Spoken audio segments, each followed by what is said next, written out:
प्रणाम। गौ सेवा संवर्धन समिति श्रीनगर गढ़वाल के सदस्यों के द्वारा कल श्रीकोट में एक गौ माता को मिट्टी में दबाया गया है मृत्यु उपरांत।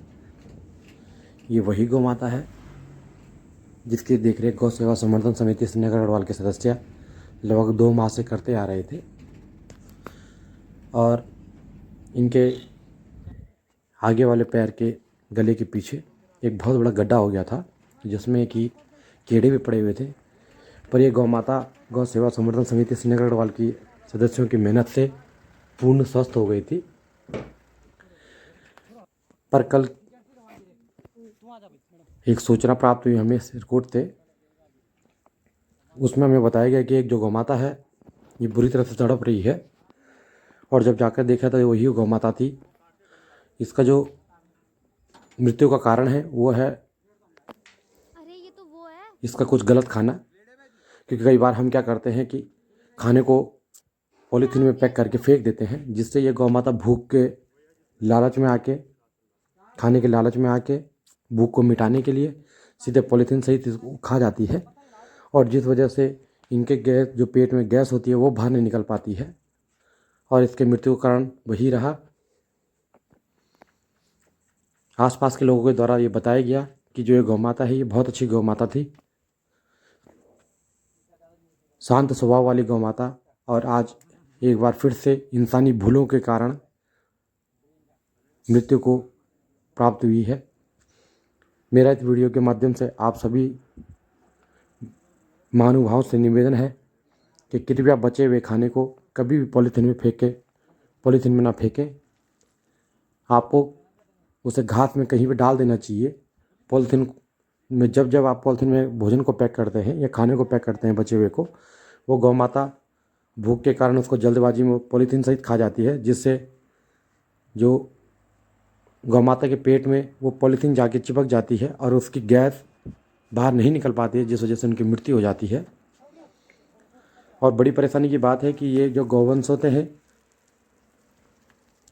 इंसानों के अलावा जो भी प्राणी है वो अपनी परेशानी बता नहीं सकते हैं हमें। तो हमें खुद ये समझ होनी चाहिए कि हम पॉलीथीन में खाने को ना फेंकें। और अगर उन महानुभावों द्वारा इस जो गौ माता है इसकी मृत्यु का जो कारण है वो ही पॉलीथीन है, अगर वो महानुभाव पॉलीथीन में खाना नहीं फेंकते तो आज ये गौ माता भी जीवित होती। ये आप देख सकते हैं। और ये गौ माता जो गुजरी थी ये गली में गुजरी थी, इसलिए श्रीमती अर्चना भट्ट, जो कि श्रीकोट में सौम्य जनरल स्टोर करके अपनी एक एजेंसी भी चलाते हैं, उनके पतिदेव के सहयोग से एक यूटिलिटी वाहन से इस गौ माता को गली से निकाला गया और उसके बाद जेसीबी से ये मिट्टी में दबाया गया है। जो जेसीबी है ये ऋत्विक कंपनी जो कि स्वीत में कार्यरत है उसके द्वारा हमें प्रोवाइड कराया गया है। मैं श्री प्रदीप राणा जी, जो कि वहाँ के साइड इंचार्ज हैं, उनका तहे दिल से धन्यवाद प्रेषित करता हूँ कि उनके द्वारा हमें ये जेसीबी की जो व्यवस्था कराई गई, जिस वजह से हम इन गौ माता को मिट्टी में दबा पाए। गौ सेवा संवर्धन समिति श्रीनगर गढ़वाल उनको मन से साधुवाद प्रेषित करती है और श्री प्रदीप राणा जी के संपूर्ण परिवार के लिए गौ माता से प्रार्थना करती है कि वो हमेशा स्वस्थ रहें, उन पर सुख स्मृति हमेशा बनी रहे। गौ सेवा संवर्धन समिति श्रीनगर गढ़वाल क्षेत्र के आसपास लगभग सभी क्षेत्रों में, श्रीनगर और श्रीनगर के आसपास के क्षेत्रों में निरंतर कार्यरत है। आप सभी से विनम्र निवेदन है, गौ सेवा संवर्धन समिति श्रीनगर गढ़वाल के कार्यों से संतुष्ट है तो कृपया हमें फेसबुक, यूट्यूब, इंस्टाग्राम पे जरूर सब्सक्राइब करें और हमारे चैनल को कमेंट, शेयर और लाइक करना ना भूलें। धन्यवाद।